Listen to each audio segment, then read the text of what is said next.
প্রিয় ভাইরা দেখুন পাখি গাছে উঠে। আজকে আপনাদের দেখাচ্ছি সাজনা গাছে মুরগি উঠছে। এই দুইটা হলো কালো মুরগি। দেখতে থাকুন, আপনাদের আরও কাছে মোবাইল নিয়ে দেখাচ্ছি।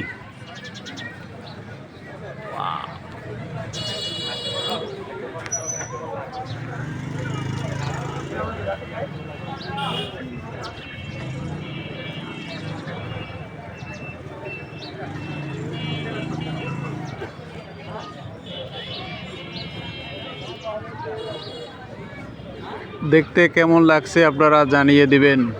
গাছে ডালে মুরগি উঠেছে।